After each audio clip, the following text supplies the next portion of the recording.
The original debating, high school and university debating forum was originally came out of the Doha Debates, so it's another legacy of the series. My name is Cameron Janzen. I work at Qatar Academy.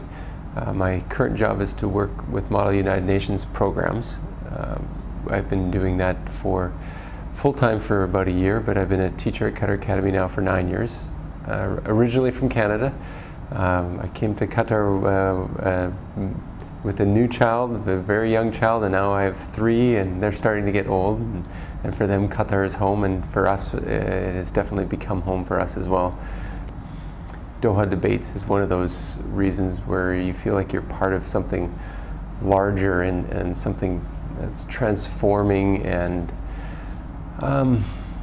exciting. It's really transformed the way students talk and view television and the way that they view the Middle East.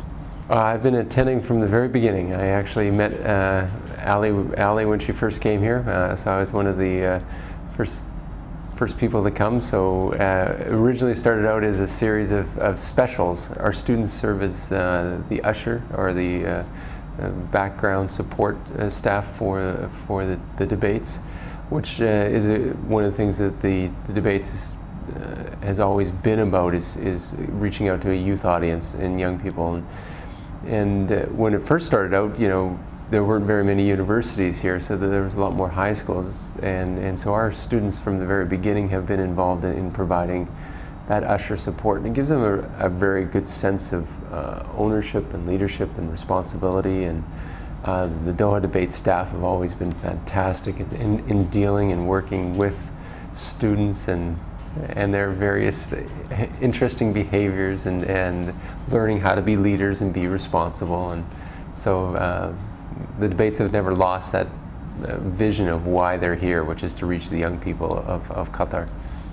The international trips have been a fantastic part of the legacy of the Doha Debates. I remember, well, the first one that we sent students on was the one to Oxford, and one of our students that went on that particular trip came away just so enthused about debate and Model United Nations. She ended up becoming one of our leaders of our MUN club, helped us start the debate program here, and is now just graduating this year from law school. I've had numerous students who have gone on these trips and have now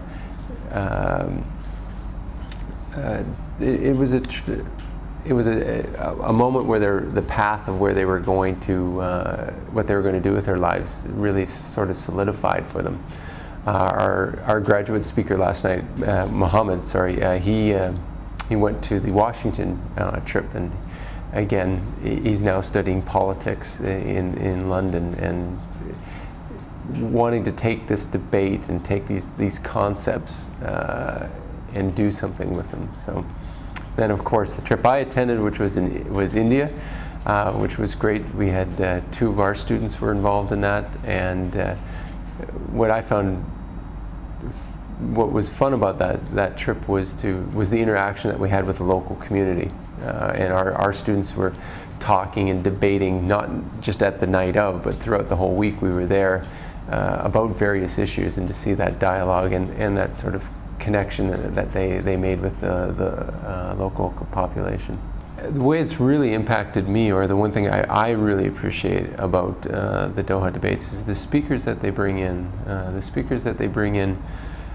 And I think if we think of the broader audience that it's reaching, it breaks a lot of stereotypes of what in particular Islam is about, and a little less so, but still somewhat what an Arab is. And when the arguments that you hear ultimately religion and culture, almost every debate gets wrapped up in it, and what you see then is you see this diversity of opinions of what Islam means and what we should be doing in this area, and very often what comes out of the debates is that Islam is this progressive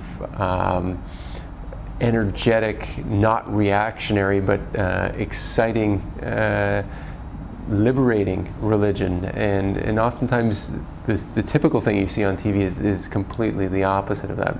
And the other thing I really appreciate is this idea that thoughts and diplomacy and discussion is how we need to have a civil society, and the society that we want to create here in Qatar.